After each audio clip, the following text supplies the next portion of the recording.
हाय बच्चों, क्लास 10 का आपका बोर्ड का रिजल्ट आया था और अगर आप लोग खुश नहीं है तो खुशखबरी बहुत तगड़ी है। सीबीएसई वालों की तरफ से आपको एक मौका मिल रहा है अपने मार्क्स इंक्रीज करने का। ठीक है, मौका क्या है कि आप अपनी जो भी कॉपी है, अगर आपके वो देखो 2 एग्जाम आपके हुए थे, एक मेन हुआ था, एक दोबारा से हुआ था, तो दोनों ही कॉपीज आप ले सकते हैं और आप अपने मार्क्स इंक्रीज करवा सकते हो and this is the chance.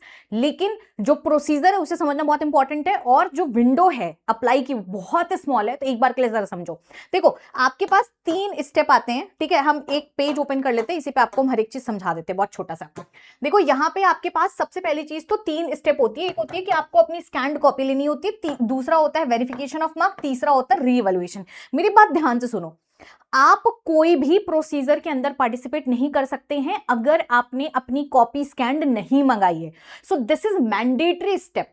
Applying for answer book is the mandatory step. आपको ग्रेस मार्क्स मिलने से लेके कुछ भी, मतलब इतना समझ लो आप पूरे सीबीएसई के सिस्टम से ही बाहर हो, आप चाहे रीवैल्यूएशन हो, चाहे वेरिफिकेशन हो, ग्रेस मार्क्स हो, कुछ भी हो, तो सबसे पहले तो आप स्कैन्ड कॉपी ले लो। इसमें मार्क्स घटते नहीं है। मतलब आप अगर अपनी आंसर बुकलेट मांग रहे हो तो यहाँ पे this is the safe option, यहां पे मार्क्स आपके डिक्रीज नहीं होते हैं 100%। ठीक है, तो अब देखो आप अपने लिए अप्लाई करना है आपको कब, which is on 5th to 9th। ठीक है, 5 तारीख से लेकर 9 तारीख के बीच में आपके पास टाइम है। 5, 6, 7, 8, 9 3-4 दिन का है। ये कर लो। 300 रुपए पर सब्जेक्ट, फीस बहुत हाई है, इतनी होनी नहीं चाहिए। ठीक है, 12th से भी बहुत हाई है भाई, क्या ही मजाक है। 12th में 100 रुपए थी पर सब्जेक्ट, यहाँ 300 रुपए है।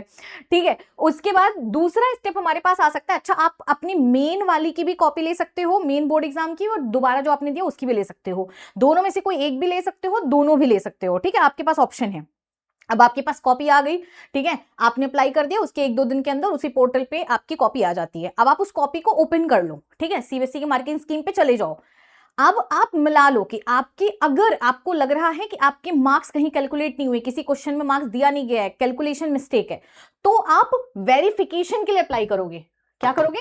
वेरिफिकेशन के लिए अप्लाई करोगे। वेरिफिकेशन आपका इसका पोर्टल कब है? ये आप 16 तारीख से अप्लाई कर सकते हो 19 तारीख तक। ठीक है, वेरिफिकेशन के लिए कब? जब आपको मार्क्स में इशू है। इसमें क्या होगा, टीचर्स आपके क्वेश्चन आंसर को पढ़ेंगे नहीं, सिर्फ आपका मार्क्स कैलकुलेट करेंगे और ऊपर नीचे दे देंगे। लेकिन यहाँ पे एक ट्रिक है। ट्रिक क्या है? सीबीएसई ने सीधे सीधे बोला है कि देखो भाई, आप स्कैन्ड कॉपी तो दोनों सब्जेक्ट की ले सकते हो, लेकिन अगर आपको वेरिफिकेशन चाहिए होगी तो आप किसी भी एक सब्जेक्ट में चाहे मेन वाली बोर्ड की कॉपी दो या फिर जो आपने दोबारा बोर्ड एग्जाम दिया था उसकी कॉपी दो। मतलब दो में से आप एक ही चूज कर सकते हो, दोनों में आप वेरिफिकेशन नहीं करा सकते हो। और आप कराओगे भी क्यों भाई? जिसमें आपके मार्क्स बढ़ रहे हैं उसको में वेरिफिकेशन के लिए डाल दो। ठीक है, तीसरा स्टेप आ जाता है कि अगर आपको लग रहा है कि नहीं मेरे मार्क्स कैलकुलेशन में मिस्टेक नहीं हुए, लेकिन अगर आपको लग रहा है कि कोई ऐसा आंसर टीचर ने चेक ही नहीं किया या फिर वहां पे कम मार्क्स दिया है, तो वो वाला प्रोसीजर आपका चला जाएगा रीवैल्यूएशन के लिए। उसकी भी सेम विंडो है। ठीक है, 16 to 19। बस जब आप फॉर्म फिल करते हो तो वहां पे 2 ऑप्शन आता है, वेरिफिकेशन या रीवैल्यूएशन। तो रीवैल्यूएशन के लिए आपको कब अप्लाई करना है? जब आपको आंसर चेक करवाना हो, तो टीचर वहां पे पढ़ के करेगा। ठीक है, तो रीवैल्यूएशन के लिए आपके पास कितनी है? 100 रुपए पर question. Oh my God, this is so high. Class 12 में 10 रुपए था इस बार। ठीक है तो इतना तगड़ा महंगा दिया है। तो यहां पे आपको क्वेश्चन चेंज करना। अच्छा, अब देखो ये ट्रिकी है, वेरिफिकेशन रीवैल्यूएशन दोनों में मार्क्स डिक्रीज हो सकते हैं, आपको स्मार्टली काम करना है।